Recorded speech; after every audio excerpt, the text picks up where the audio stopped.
I'm Dave Moore, and I'm a friend of a long time of Clint Boshears. I call him Shears.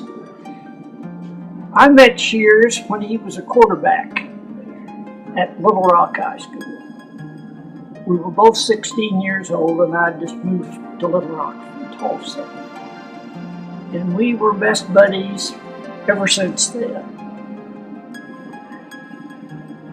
Shears was a Renaissance man. And those, you all knew him and know him in your hearts.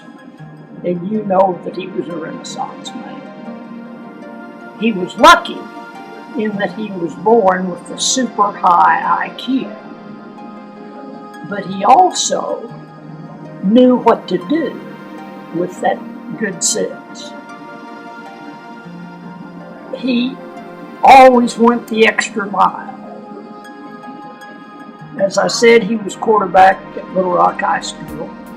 Then he went to the Marine Corps, and he played football with guys who later became pros in football. He and his brothers were baseball players, but that was before my time, when he was. With Galen and Barry, they were good baseball players later on. But everything he did, he went the extra mile to make it magnificent. A friend I asked to go when I learned my friend was going to be in Fayetteville, I said, look up Clint Boshears. You'll love him. He's a great guy. And my friend went up there, and he went to the Sigma Chi house, and he said, Clint Boshears around here? And they said, yeah, he's out and back. And my friend goes back there, and Clint Boshears has a mask on, and he's fencing with this other guy. Now, I bet you $100 he never fenced before that or after that. But somebody probably said, would you like to go out in the backyard? And he'd never fenced before, but that's why he went. He knew something about fencing. He would take the step to learn about whatever was going on around him. And it just built out through his life. He was an artist.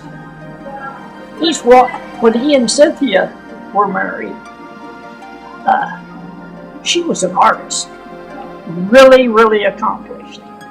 And he's walking through the room where she was painting one evening, and he stopped and he said, had you thought about doing this here? And she turned around and said, wait a minute, I do art. Said, you make developments and do things, but I'll handle the art. So he stayed up all night, as the story goes, and he got paints, and he painted Shakespeare. And it's a damn good painting. He goes the extra mile for perfection. He wrote stories.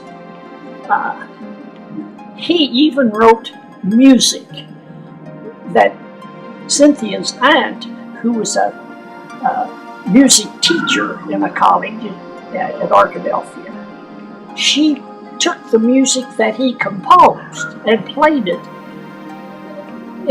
as she played the organ for the church. Everything he did. And most people know little pieces of those things. And there were others, and he never talked about that stuff. Always going the extra mile. And happy. We had a story when we were in high school to pick. We were several of us in the car, going to pick up Boshears, and some guy says, he's always happy. Let's just don't say a damn word when he gets in the car, and we'll see what happens. So we picked up Clint on the curb somewhere, and he gets in the car, and he says, "Hey guys, how you doing?" And nobody said a word. And he said, "Hey, did you hear about so-and-so, what happened?" Or he tried another story. "Hey, did you hear about such and such?" Nobody said a word. And there was a pause, and he said to the driver, "Hey, pull up at the curb up here. I'm going to get out.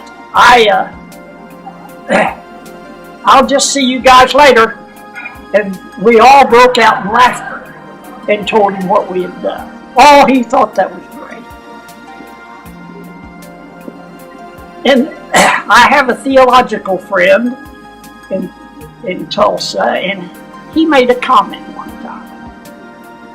And he said, one of the hardest things that it seems that I try to convey that seems so simple, but yet so few of us practice it. And he said, the thought is this: if we could just accept the good that is always around us, focus on accepting the good. And that's what Clint Boshears did. If you think back on experiences you've had with him, he was always focusing on the good. And that's why he was my best friend and will always be in my thoughts and in my world. And I love having that.